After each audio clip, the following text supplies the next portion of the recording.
സാധനം വാങ്ങുമ്പോ ആ കടക്കാരെ നമുക്ക് ചില ഓഫറുകളൊക്കെ നമുക്ക് സെപ്പറേറ്റ് ആയിട്ട് നമുക്ക് ഓഫർ തരും. ചിലപ്പോൾ ഒരു 5 രൂപ നമുക്ക് കുറച്ച് തരും, അല്ലെങ്കിൽ 10 രൂപ നമുക്ക് കുറച്ച് തരും.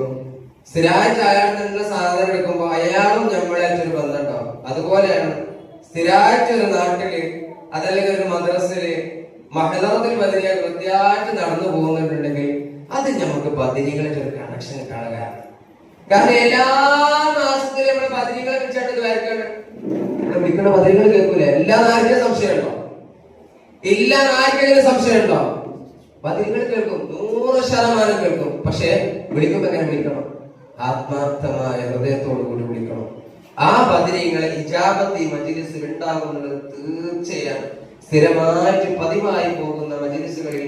അതുകൊണ്ടാണ് ഒരുപാട് ചരിത്ര സംഭവങ്ങൾ ഉണ്ടാവും. ഇന്നിപ്പോ ഞാൻ പള്ളിയിൽ ജുമാക്ക് ശേഷം ജുമയ്ക്ക് ശേഷം സുന്നതസ്കാരം കഴിയുമ്പോ ഒരാളുടെ അടുത്ത് വന്നിട്ട് എന്റെ കയ്യിൽ ഒരു സംഖ്യ, നല്ലൊരു സംഖ്യ.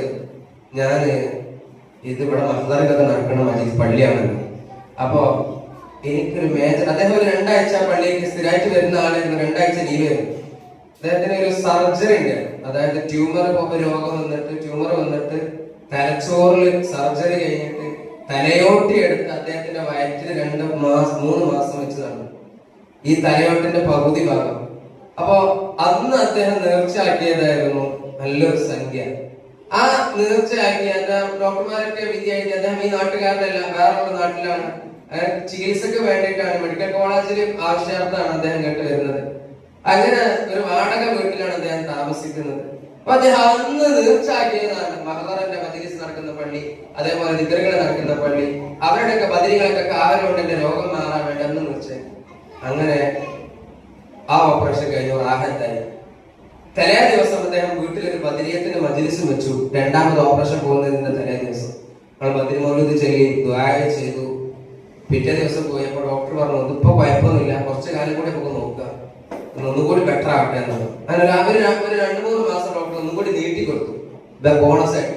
അങ്ങനെ 3 ആഴ്ച കൂടി നീട്ടിയിട്ട് അദ്ദേഹം വീണ്ടും ഓപ്പറേഷന് പോയി. ആ വയറ് കീറി വയറിൽ നിന്ന് തലയോട്ടി എടുത്ത് തല കേൾക്കുമ്പോ നമുക്ക് അത്ഭുതം ഉണ്ടാവും. പക്ഷെ അദ്ദേഹം കാണിച്ചു തന്നു. തല ഓപ്പറേഷൻ ചെയ്ത് സ്റ്റിച്ചിട്ട ഭാഗ്യം കാണിച്ചത് ഇവിടെ ഇങ്ങനെ റൗണ്ട് ലെസ് ഇട്ട പോലെ തല കയറിക്കണം മൊത്തത്തില്. അപ്പൊ ആ അദ്ദേഹം കയ്യില് പൈസ കയ്യിൽ ഏൽപ്പിച്ചിട്ട് പറയാം പ്രത്യേകം ദ്വാരക്കണം. ഞാൻ ആ ബദരീങ്ങളെ വിളിച്ച് ബദരീങ്ങളോടുള്ള ഉറപ്പുകൊണ്ടാണ് എന്റെ രോഗം മാറുന്നത്, എനിക്ക് ഉറപ്പാ. അതുകൊണ്ടാണ് ഇന്നുണ്ടായ സംഭവം. ആ പൈസ ഞാന് മഗ്‌രിബ് നിസ്കരിക്കുന്ന തൊട്ട് മുമ്പാണ് നമ്മളെ പള്ളി കമ്മിറ്റിനെ ഏൽപ്പിച്ചത്. അപ്പൊ ബദരീങ്ങളെ വിളിച്ച് ദുആ ചെയ്താൽ ഒരു സംശയമില്ല, ഇജാബത്ത്